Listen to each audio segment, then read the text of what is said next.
Welcome back, MHD TV. My name is Alexis, aka LA, and we have the amazing Fangel with us today, and I'll let them introduce themselves as well as give us a fun fact. Hello, I am Lilly Fangel. Majority of this campus calls me Fangel, so it's just Fangel. And fun fact. Fun fact about me is I know how to surf, even though we live in New England, and that's rare. Where do you surf? My lake house, we have a boat. No, we have a boat, and it makes waves the size to be surfed. So you wake surf, Yeah. but that's almost impossible if you don't know how to surf. You know what time it is? Right now, Yeah.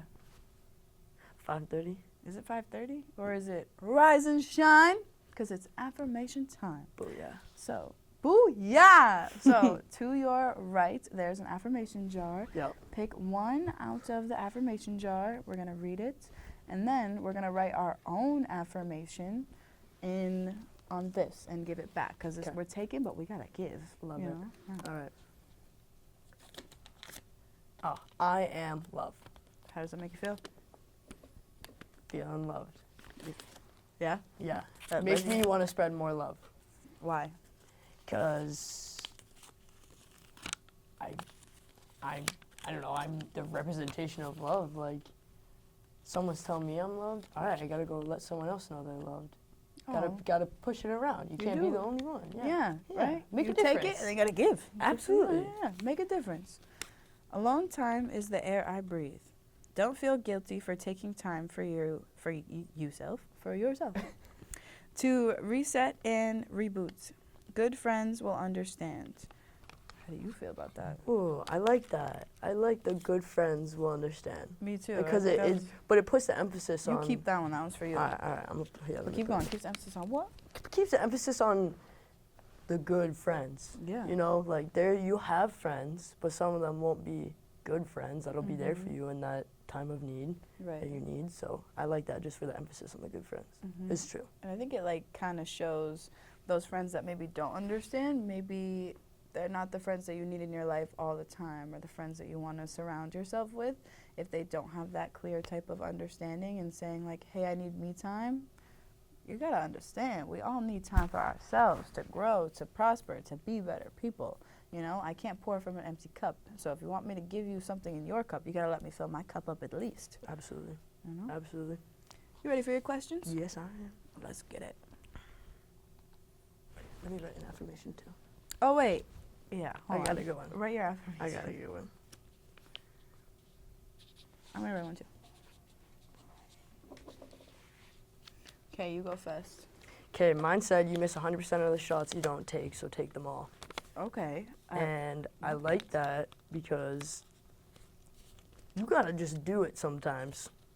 Because sometimes when you don't feel like doing it and you push yourself to do it, it turns out great. Yes. So much better than you thought it would be. And maybe it could even turn your day 360. Who knows? Doing that, I think that's the biggest lesson in life, like through a workout or even being college kids going to an event. Like when you don't feel like doing something, get up and go do it, because you're probably missing out on something amazing, but you're never even gonna realize it because you stayed where you were. You stayed put. You stayed in your bed. You didn't want to do it. Trust me, half of us don't want to do half the things we do. A lot of people get up in the morning because they have to, right? For the money, for the X, Y's, and Z's. Yep. Do the things that you don't feel like doing when you don't feel like doing them. For your future self. Be there for your future self. Stop looking out for your current self, because your current self ain't doing you right. Your future self is begging you to get up. You like that? I like that. I have confidence even when I'm scared. Oh, I love that. You like it? I love that. What does it mean to you? You go off. To me, that's big to me. Yeah. It kind of goes along with the fake it till you make it, but not necessarily in the fake it. I love where you're going. Go. Because it's if you do everything in your mind, like you do everything you're set to just do with full confidence, like you're gonna do it, you know how to do it, this and that, you're gonna excel in it 10 times more than you think you would. Or if you have zero confidence in maybe say going to an event, but you still do it anyway with that full confidence you don't have, then that outcome 10 times better than the original outcome. Having that confidence behind you pushes you to be like, okay, if I think I can do this, I'm just gonna do it. and then you do it, and then you're like, oh, I can do this type thing. It's once you do it and then you experience it and you're like, whoa, thank God I pushed myself to do this because now I know I can do this. It's having the faith in yourself. And I keep saying, like, confidence is key. If you don't have confidence, pretend that you do. Yep. And when you do and you go forward and you go through that experience, you're going to gain confidence from doing the experience. Yep, absolutely. A lot of people we think have the most confidence in the whole world don't. You know what I mean? They're just as scared as we are, but they show confidence because they've experienced how to do so. Absolutely. Yeah. Absolutely. All right. Now, are you ready for your questions? Yes. My hair is currently pink. Softball. October is over. Yeah, I dyed my hair pink. I dye my hair every October pink for breast cancer awareness. I literally do it from October 1 to October 31, and that's it. Wow. Not November 1st. It's just see you later. Yep. You're over literally it by the that November 1st. I'm ready to move on because it always fades. All right. So, do you believe that being a student athlete affects your mental health? I do believe that being a student athlete will affect your mental health because I think as a student athlete, you're so focused on the athlete aspect, you even forget about the student part. And I'm guilty of doing it. We all are. Freshman year, you come in as a recruited athlete, you come in so excited to just play your sport. You don't care about anything else. I'm firsthand of that. And I came in during the COVID year. So I really could not care about school and just only do softball. Like my classes were on Zoom. Great, I could sleep through my classes, go straight to practice later. Right. And that put me into a bad habit. And then last year when classes got real and I was like, nah, I don't have to care. I'm an athlete overall. And then when I started to realize that it catches up to you, that's when I was like, real quick. seriously, it gets you quick, so much faster than you will think too. And that's when I kind of took a step back and said, okay, I need to reevaluate. Like, I was prioritizing going to a practice over going to my professor for help for an exam. I said, if I miss practice, I'm gonna get this and this from coach, or I'm gonna get this. Well, I'm getting this and this from my grades by not going to see my professor. Right. And what you just said was valid, though. That's exactly what goes through every single athlete's mind. Is if I 100%. miss practice, I don't get to play. Yep. I'm gonna get all this BS from my coach. I'm gonna let down my players. The worries, my teammates. the worries just hit, the what ifs just hit you it's constantly. The what ifs, it's the assumptions. Yep. But it's also what you've been told. Yes. Over the course of your whole student life. Being a student athlete, being a student athlete. Like, when did you start? Oh, I played softball from when I was maybe 10 to now. Yeah, exactly. Like, it's always been a part. And that's the problem too, though. You're a student athlete your whole life because in high school it doesn't change, but you're still prioritizing one over the other without even the realization of it. Right. So have you changed that, or are you still battling with things like that? No, you constantly fight those, for sure. I will say I'm always constantly fighting it, but coming into this new year and kind of having no challenges behind me and just knowing I want to get my school stuff done and really focus on that allowed me to kind of see, oh, my coach isn't going to yell at me if I can't go to practice because I have a school event, or, oh, I can miss my lift because I have to go to this. Coach Ruff has no problem with that. He encourages that.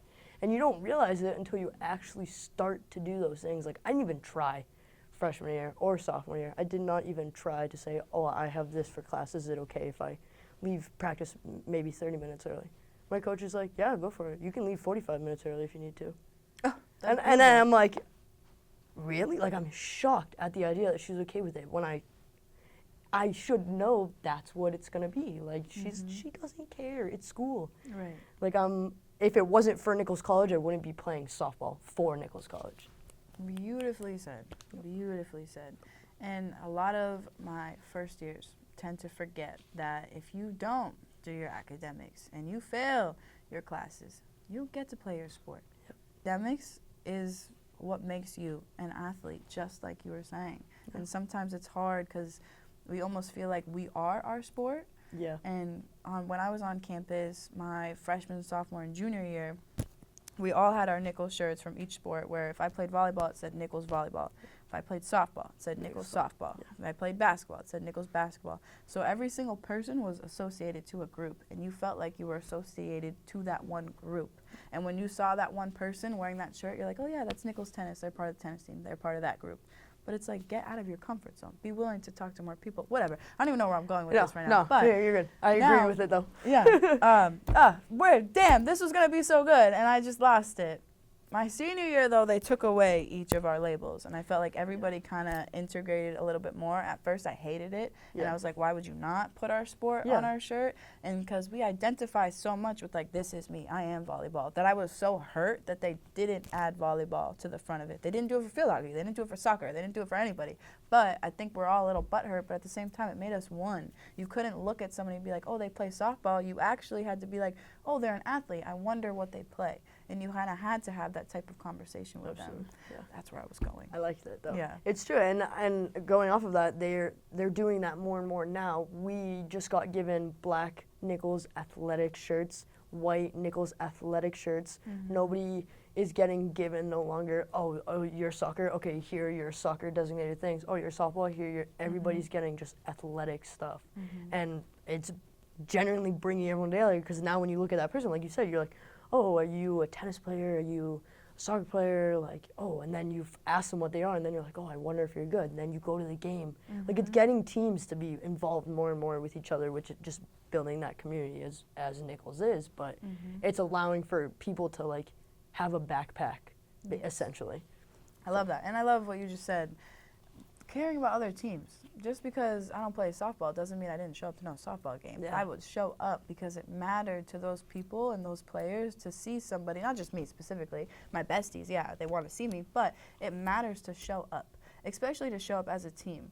Playing volleyball, I was ecstatic when the women's basketball team came and they supported us. They all sat together and they cheered. The Nichols men's hockey team, they came, they were all along the railing. It was one of the best, most exciting games ever. The men's basketball team constantly coming to cheer us on, to prepare themselves to be in the gym for their season. But it was an amazing feeling, and then to do that for the other teams felt amazing as well, right? I don't understand field hockey for a lick, but I'll be out there screaming names, screaming numbers as much as I can, so that way these girls know we are here for you. I didn't go to too many field hockey games, so don't come at me, field hockey. But I did go to a few. I made it out. Yeah. Wow, we're only on question 1? That's okay. Wow, this is awesome. What is your favorite thing to do to de-stress after a hard week? I am such a family person. I think and when I say family, it's not just restricted to just my parents and my brother. My roommates are my family. I've been living with them since technically freshman year, but we live next to each other. And then we moved in, and then stayed together last year. One of my roommates I've known since we were in 3rd grade together. Aww. So being around my roommates and just having those moments of just laughter when you can't even breathe after a long week makes you forget about everything. Yes. Everything. When you're the person too that's making that person laugh, you're like, all right, I guess this week was worth it. Like, you're having a good time right now. Let's enjoy the rest of our night. Like, just simply sitting around telling stories about the week, like talking about how your day was, oh, what happened in your class the other day, like stuff like that just makes you forget about what you even went through that past week. I thrive off of that stuff. And I feel like what's funny is if something messed up happens to us that week, in that moment where you're with your friends and you're sharing those things, you say that messed up thing, but you realize it's so funny. So now you're able to laugh about it, and you're able to have your friends laugh about it. And they're not laughing at you, they're laughing with you. So because you're both like, oh my goodness, like that just happened and that is hysterical. Why did that happen to me? Now you know. So that way you could at least get a good laugh at yourself. Sometimes 100%. You got to sit back and laugh at yourself. Yeah, seriously. If you're too hard on yourself, then you're not going to be able to see bigger things. Yeah, like, no, you can't. It's just not going to go your way. You gotta relax. Laughter is the best form of happiness. It is. My friend Angie yesterday, I was having anxiety throughout the day. One of my friends had told me something, and so I'm sitting with my friend Angie, and she said something hysterical to me. Like, I don't even remember what it was, but she's just going off about something, and I was laughing so hard. And in that moment, like 5 minutes prior to that, I could only think about the situation that just happened that gave me the anxiety. But then my friend Angie had me laughing so hard, I I was so focused on her in that moment. Yep. I was where my feet were, and I was just laughing, you know? Like, it just felt so good. Yep. And after we're done laughing, you know, sometimes that feeling does come right back to you when you're done enjoying that happy moment, in which it did. But I was like, Angie, thank you so much. Like, I needed Gave you that like, moment of deep breath. Gave me a moment of peace. Yeah, seriously. You know? No, like, yeah. Oh my goodness. Like, my anxiety gets wild and reckless, and sometimes it's just too much. Sometimes it's like, girl, stop for a second, please. Girl, I please. need a minute. I got things to do. Do you want us to be successful or not? Because you're in my body too. Seriously. We're doing this together and you're pushing me back. Yeah, you're pushing me back. That's hilarious. How would you approach someone you believed was struggling with their mental health? See, that's a tough question for me because personally, I wouldn't know if that person would want to be approached or not. So I think knowing, like, my thing is, like, if someone's having a bad day, bad moment, bad anything, like you're just talking about, like, make them smile, make them happy. Like, that is the best thing you can do. And I will stand by that forever. I have a tattoo that says the noblest art is that of making others happy.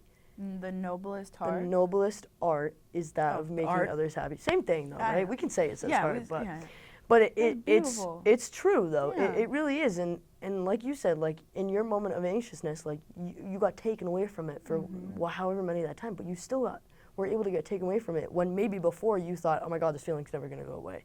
At least for the day. Exactly. You know? Yeah. So I feel like I wouldn't necessarily approach them and ask, what's going on? What are you going through? Because not everybody wants to talk about what they are going through. I kind of more would give a sigh of relief, like, oh, you can laugh about something, and then after the fact be like, were you okay? Like, how are we doing? And then just see how they're at, you know? Like, you really don't know. Each person is individualized. You're not going to be able to approach someone the same. You won't be able to approach me the way I would approach. I mean, maybe we're kind of similar, but but I totally get what you're saying. Yeah, exactly. So like it's your like bestie who you've known since the 3rd grade, we couldn't both approach her the same way. Yes, exactly. So it's like it really just depends on the person, but I think the easiest way to even just break the ice for something like that is just like a little joke or just something to start your conversation on a high note. That's how I would.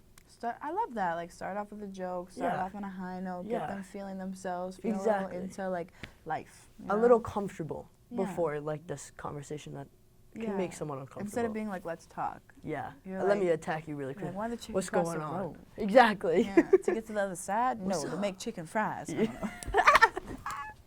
know. Love it. That was beautiful. Yeah. Can you think of things to do that benefits your physical and mental health? I think my sport, honestly, taking the time to just focus on that sport in that moment takes me away from everything. Like, when I'm at softball, nothing else exists. Just the field, me, whatever's going on. So I've always relied on that to, like, take my time with and, like, take a moment and also, like, car rides. Right. Blasting music. 100%. As far, anywhere. Doesn't matter where you're going. Maybe I'll drive to Connecticut tomorrow, who knows? Like, no, but being alone in that, in like, seriously though, like being alone in that time, having no clue where you're going, gives you time to just think out anything you need to think out, scream out those song lyrics that you relate to the most. Like, there's no other time when you can, one, have personal time like that, especially in college. Personal time you get is in the bathroom. That's it. Barely. Barely, yeah, true. I had the bathroom club in college, and we met in the bathroom, so. It's crazy, but like that, that's something that I hugely rely on. Just driving, just listening to music, and then also depends on where I'm going. Like, if I'm going to get a cookie, I'm excited for my cookie. But like, if I'm just driving to like take a moment, dentist? I might not be blasting that same music, but maybe at times too, I'll try to put on an audio. Yeah. So I'll look up stuff like what is affecting me, and then how did this person also get through it. So I'll listen to that audio and go through things like that. So helps me get through a lot. And honestly, to be real, I watch MHD TV. Like, on my drives, and I'm not don't think I'm watching it to watch myself, but I'm watching it to re-listen to what my guest said. Yeah. Because when we're sitting here in this moment, like, I'm hearing it, I hear you, I'm feeling it, you're impacting me. But getting to listen to it twice, I genuinely feel like I get to really understand you in that moment. And, you know, we're sitting here, there's cameras, there's this, that, and the other, but like, I love to re-listen, to get it from a different perspective of me sitting in this chair. Absolutely. You know? Yeah. So when you listen to yourself, you'll be like, I don't even remember saying that. Yeah. Like, I was going on type thing, you know? All right. One more question. Yeah. As a leader, softball captain, and class of 24 president, did you know that, everybody? We're sitting with the amazing captain and president. Do you feel like you are supported? Oh, this is a good one. Do you feel like you're supported in the decisions that you make? So, this question is very hard for me to answer. Yeah, I could see why. It's a tough question. Yeah, it's no easy. Yeah. And I feel like the two roles I have, I'm a class president, and then I'm also the leader of a team. So I'm a leader of a group of peers, and I'm also a leader of a group of my best friends. Yeah. So I feel like it depends. I don't know. It really depends, because making decisions for my peers is very easy because I don't really know a lot of them, and like the opinions that I could be receiving back, or the feedback, like the negative talk, like anything like that, like majority of the time it doesn't even reach me. Like if someone has a problem with a decision that I make as class president, say the sweatshirts, nobody liked our class sweatshirts, oh my god, awful day, I wouldn't know about half of that information because people don't really necessarily come up to me with that information. They only come up to me with things that they like. Like I've never had someone come up to me and say, oh, we didn't like the event you guys did last week, like can we switch it up a little bit? I've only had oh, we really liked that event, or nobody says anything at all. And that's when I start to be like, okay, well, if you're not saying this to me, like, did I do the wrong event? Did I foresee the wrong group? Like, what am I missing? But I'm not getting that information. So I just keep, like, when I make that decision, it's like is this gonna bother some people? Well, I hope it's gonna go good for the people that do like it. Let's just do it anyway. But then I start to second guess myself, and then it gets into that like, oh, now I'm anxious about it because I don't know if everybody's gonna like it, or this and that. When it comes to decisions with my softball team, those are people I'm very close with, very comfortable with. I know if they don't like something that I'm saying, they'll straight up tell me. They'll straight up say, oh, we didn't like the way you said that. Like, we'll be able to have that open conversation because those people, they know me. They know who I am. They know, like, a decision that's being made is obviously for their good, but, like, if they have a problem, like I said, they'll just be straight up about it. People in my class, they sit in their room. I'm so sorry, class of 24, but this is so true. All you do is sit in your room. You go to the events that free stuff is getting given out at. I don't have that much money for my class. There's 215 of us. So doing an event where I can be like, oh, certain amount of people would like this, they can get more and more people there. But it's also with, like I said, the idea of I don't get the feedback, negative nor positive, enough to be like, okay, no, we have to rethink this, or we have to think this out more. So it's such a battle to fight, because it's like, I don't know what you want, but I think I know what you want, but like, do I really think I know what you want? Whose fault is that, though? Theirs. If you don't speak up for what you want, then don't be mad. Because this is what I tell the students. Yeah. If you don't like an event, say something. If you sit inside your room and you do nothing and you never say anything to anybody, then stay there. Literally stay there. You decided not to open up your mouth to tell somebody, hey, I really like that event, or hey, I really, I feel like we could have did X, Y, and Z. Use your words. Yeah. And if you want to make something, make it. A lot of us, we want to complain to each other and to our friends, but when it comes down to it, we don't have enough confidence to talk to the right people about it, to actually make the changes that need to happen to have the benefits that you want and to have the fun that you want. So people with Lombard, everybody wants to talk about Lombard. Lombard's the worst, Lombard's this. And let's not talk about just Lombard, let's talk about all dining halls across America. Yes. Okay? Yes. Besides UMass Amherst, apparently. But if you don't like your dining hall's food, and you do nothing except complain to your friends about it, keep eating it. Keep eating it, because that's all you're doing. You're not making an impact. You're not trying to create change. You're not willing to create change. You just want to complain. If you want to change something, you got to be willing to do something about it. Mentally, physically, emotionally, eating, everything. Absolutely. You know? Yeah. thank you for literally being amazing and being such a vibe and giving your insights. We appreciate you. Yeah. We would love to have you on the show again. Absolutely. And thank you for your support. Thank you. Patagonia Thanks for having gang. me. I know, Patagonia gang for life. Bye, everybody.